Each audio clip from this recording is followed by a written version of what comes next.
Well, we have an argument for you this morning for an old-fashioned courtship. A new study suggests that people who lived together before marriage are more likely to divorce. The report is in the current issue of American Sociological Review. It found that Swedish men and women who lived together before marriage had an 80% higher divorce rate than those who didn't. And couples who lived together 3 years or longer were 50% more likely to divorce than those who lived together a shorter time. And joining us this morning, one of the authors of this study, Yale sociologist Dr. Neil Bennett. Good morning. Good morning. Now, you know what everyone's going to say by this. If you live together, you're going to get divorced. Well, I think the last thing we want to say is that living together actually causes higher divorce rates. It's really the kinds of people who choose to live together are simply less devoted to traditional institutions like formal marriage, and they're less religious. Really, they're more independently minded, and therefore, when a marriage goes sour, they'll be more likely to divorce as a consequence. And for some of those people who have been living together for more than 2-3 years, a big flag must go up and saying, well, I might as well not marry you, you'll divorce me anyway. Well, I don't know quite about that, but basically people who live together for such an extended period of time, well, maybe they're not marrying really out of their own free will, so to speak. I think they may be more ideologically opposed to the institution of marriage, and basically they may be marrying more out of external pressure from peers, family, etc., and therefore it's not built on as firm a base as it might be. You mean pressure that it's about time, we've been living together for 2 years, we know everything about each other, why not? That's right, and you have to wonder if somebody's been living together, let's say 10 years, well, why didn't they marry after just a couple of years? But is living together useful?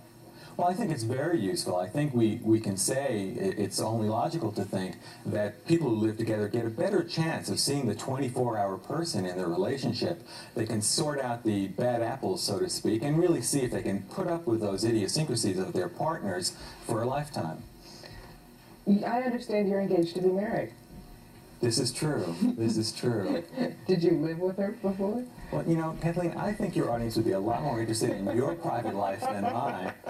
Let's put it this way, I'm not at all worried about my relationship. It's built on a solid foundation.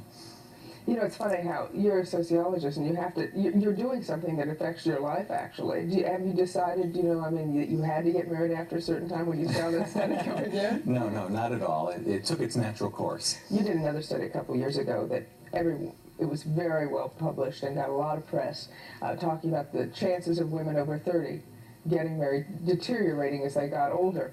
Do you think that this study will have the same kind of press attention?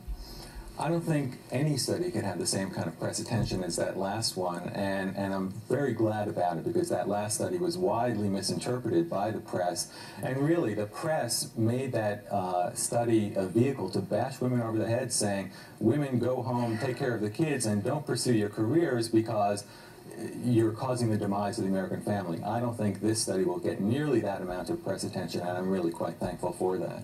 Do you think was it pro-fem? I mean, people even questioned why you did the study. Right. Well, some people said there must be an underlying political motive behind your doing the study, and we totally reject that, and in fact it's insulting. Basically, we sought to answer certain questions about what's happening to marriage today, and people made it anti-feminist when we were really quite pro-feminist in our perspective. And now answering other questions about people who live together. Thanks, Neil. That's right. Sure thing. Now, 10 minutes before